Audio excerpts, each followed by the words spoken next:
What do you think they did with Ashvapati in the end? Let's go ask them for an update.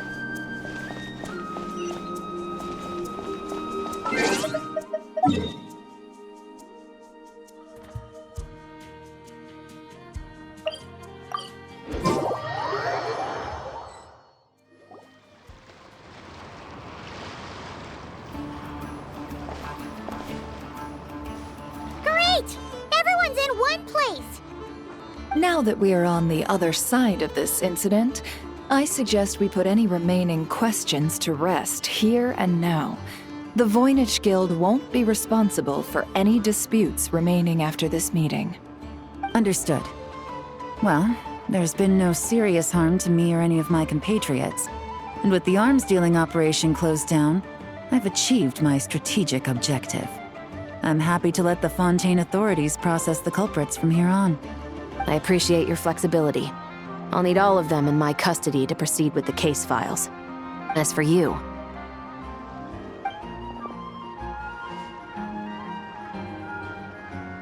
Given your association with the Voynich Guild, I suspect the boss of the Curatorium might raise some objections if I insisted on bringing you into custody as well. Then what do you propose, Miss Chevreuse? While pursuing one of the suspects in this case, it was unfortunately necessary for me to destroy a certain signboard in Nasha Town. Is that an official confession, officer? What I'm suggesting is that I don't file charges against Ashvapati, he stays here, and in return, you don't seek damages for the signboard. Sound fair? Deal. Huh. That went surprisingly smoothly. Paimon figured it was gonna be a whole ordeal. Uncle Ashvapati, we... They told us the whole story. Everything you've done. Even so, we still want you as our uncle. But If you'd been less trusting of the promises these men made to you back then, and left some weapons for your own people to defend themselves with, maybe things would have turned out differently. The way I see it, your crime wasn't the weapons research itself. It was failing to use that knowledge sensibly, to protect the ones you cared about. Yeah. You're absolutely right. Well then, what are you waiting for? The chance to atone for real is staring you right in the face. Children, from now on, I will protect you with my life. Traveler, Yelan, on behalf of the Fontaine authorities, it has been a pleasure working with you both. I wish you all the best. I have plenty of other business to attend to, so it's probably about time I got going as well. See ya. Looks like you're a free man. I guess, but even if they won't arrest me, I still have a lot to answer for. I joined the Voynich Guild with my own agenda and nearly ruined their reputation. Are you really gonna let me get away with that? After you joined us, it didn't take me long to find out that you'd lied about nearly everything. Everything except your desert origins. That turned out to be true. I actually consider the desert my home too, so I was interested to learn who the real Ashvapati was. Thanks to the Traveler, I now know the full story.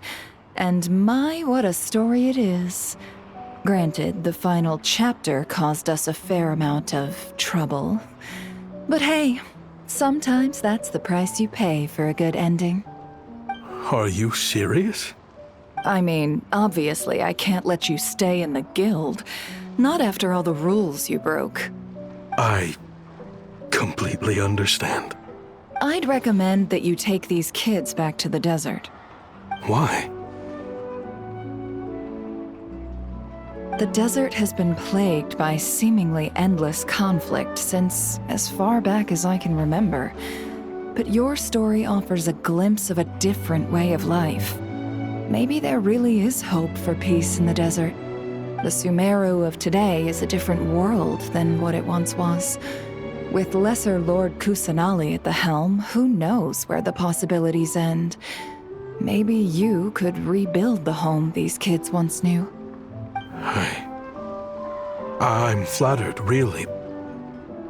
But that was a lifetime ago. I'm sure the sandstorms will have buried any last trace of that oasis by now. Sure, we could put up a few tents and call it a settlement. But what then?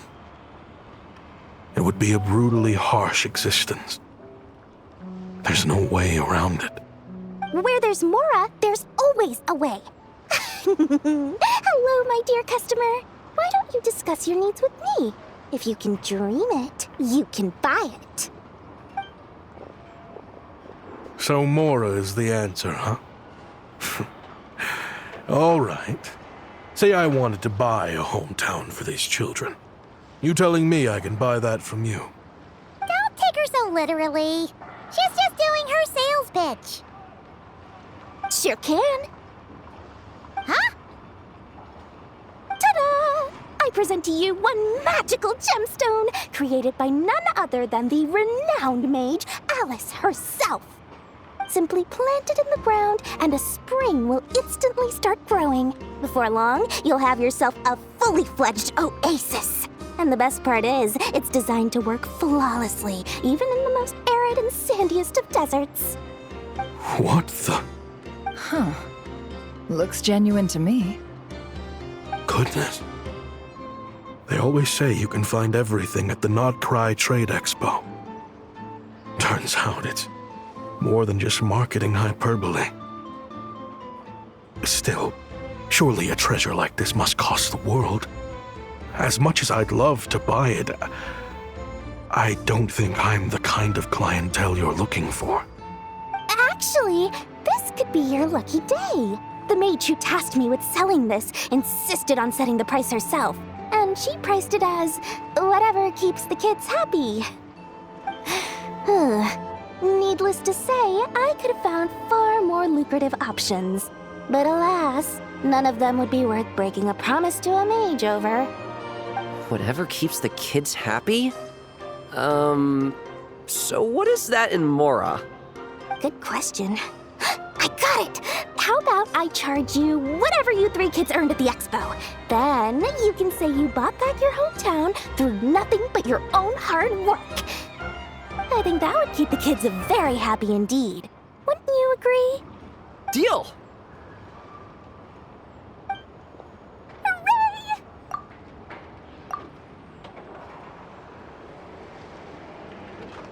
Well, this was a strange turn of events. I think it's safe to say that this was one of the more memorable trade expos.